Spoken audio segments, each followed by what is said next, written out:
Hello, scattered sheep, and thank you for tuning in. We're going to continue our study on watch your entertainment and we know that entertainment is government approved. We know from Ephesians 6:10 through 12, we have other battles that we need to put the full armor of God on. How do you get the full armor of God? You follow the Christ. He tells us how to gain that full armor.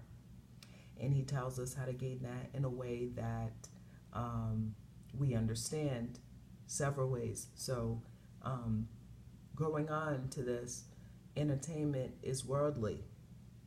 It's very worldly. A lot of it is worldly. What is approved to be on television should not be on television. It is what it is. Even Walt Disney with the demonic, always a demonic message, magic, witchcraft, demons, wizards, sorcerers, all that stuff is something that Father Yah has clearly expressed his disdain for. He doesn't like it, he doesn't want it, and he hates magic. Okay, but all these shows are just the opposite of what God likes. So we must know that a lot of this entertainment is worldly. I made a choice to stop watching TV because it was just too much. After I opened my eyes and saw the symbolism behind it, saw the constant disrespect to Father Yah, I just could not take it anymore, and I stopped. And I highly encourage everyone else to just get rid of cable, get rid of Netflix, Hulu, whatever you may have at this moment, get rid of it all, and see how much time you have on your hands to read the Bible then, and to get close and follow Yeshua from the beginning from his birth all the way to his death, because that takes time. So we're going to go on to 1 John chapter 2. We're going to read verses 15 through 17. Do not love either the world or the things in it. The world or the things in the world. If anyone loves the world, the love of the Father is not in him. Because in the world, the desire of the flesh, the desire of the eyes, and the showy display of one's means of life does not originate with the Father, but originates with the world. Furthermore, the world is passing away, and so is its desires, but the one who does the will of God remains forever. So, reading that, we are definitely going to talk about that for a second, because more than a second, but we're going to talk about this because it's very important that we figure out what this is trying to say. The world and the desires and the things in it. Now, what do we see every single time we look at any music video? We see cars, we see nice houses, we see all these flashy means of life. Okay? MTV Cribs, you know what I mean? That's one Masonic, that's one demonic channel right there, network right there is MTV. For example, showy things of life, it doesn't even matter what you turn to, the desires of the eye, don't try to, not be exposed to any sexual things trying to surf through the channels, because you are, that's just one of the main things that TV likes to push is sex, because sex is what gets it was basically what puts a lot of people into the red, if you will, in the sin gauge, I call it.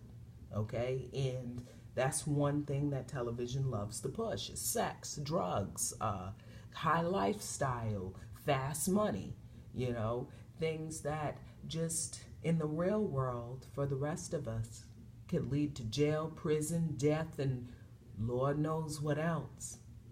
And then you get in, some people get in way too deep. It says, don't love the world or the things in the world. That means money. That means all these flashy things that's in front of your eye during the television. We don't want that. The one that does the will of God will remain forever. These people that are over here doing this and loving the world, they only have a little bit amount of time. The world is passing away.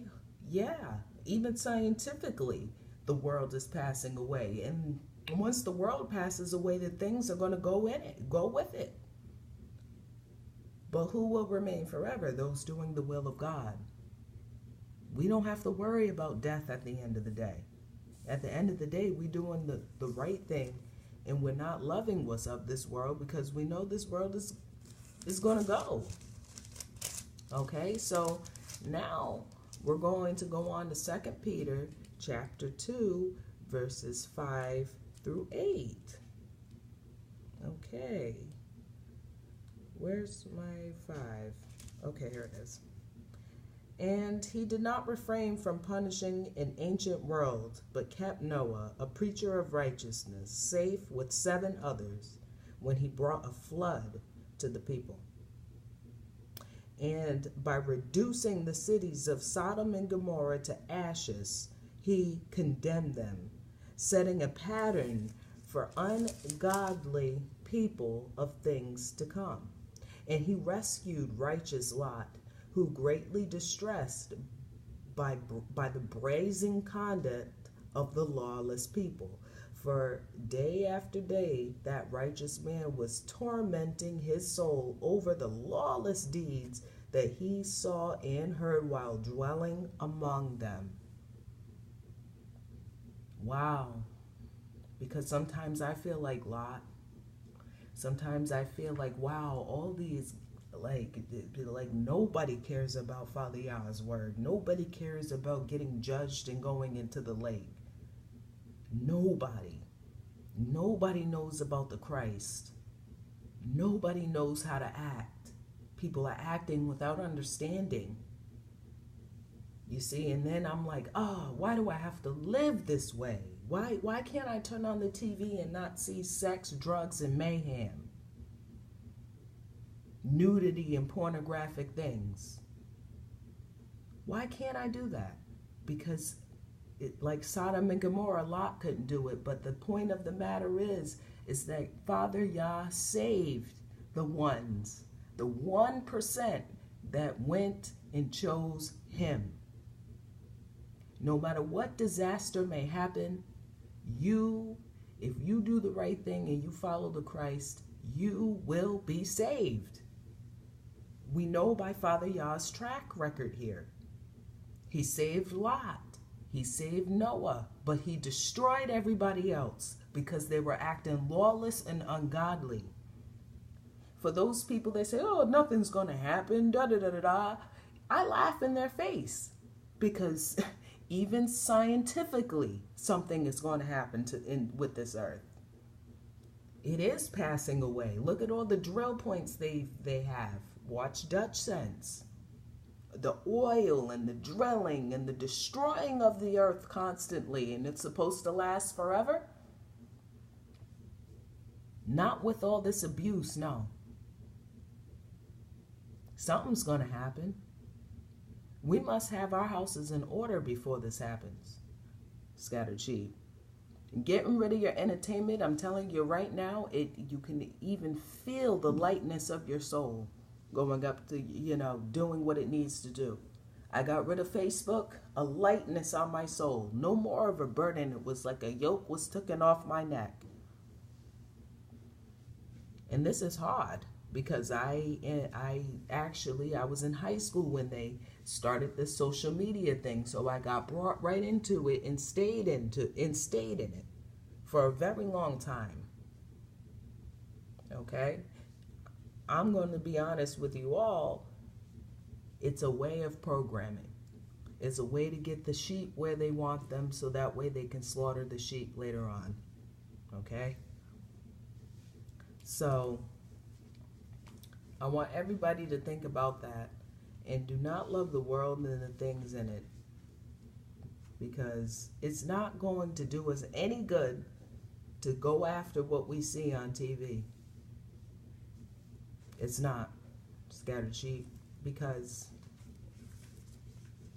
we need to do what Father Yah said here. Let's go to Ephesians chapter 2. We're reading 1 and 2, verses 1 and 2. Furthermore, God made you alive, though you were dead in your trespasses and sin, in which you at one time walked along the system of things walked according to the system of things of this world, according to the ruler of the authority of the air, the spirit that is now at work in the sons of disobedience. Okay? We all were a part of it at one time. And we were dead because of it. Spiritually, you see how walking in this system of things makes you dead spiritually? King Solomon said it in Paul said it in Ephesians. Paul said it in Ephesians here. We must not let this entertainment spiritually kill us. Because when we walked in this system of things according to it, we were spiritually dead. But now, Father Yah has brought us to life and woken us up. Praise him forever. I love King Solomon. That's why he's really hot on my brain. So excuse me if I said Ephesians. I love Ecclesiastes. It's one of my favorites. But Ephesians is, Paul is also really good. And furthermore, God made us alive. Let's wake up everybody else. Let's not get programmed to what the world wants. Throw away your televisions. Get rid of that ridiculous cable bill. And start reading the Bible, y'all. Because it's the only thing it's the only thing that helps us get the full armor of God to fight his crafty art. His crafty art and acts. Thank you for tuning in, Scattered Sheep. And have a wonderful, blessed night.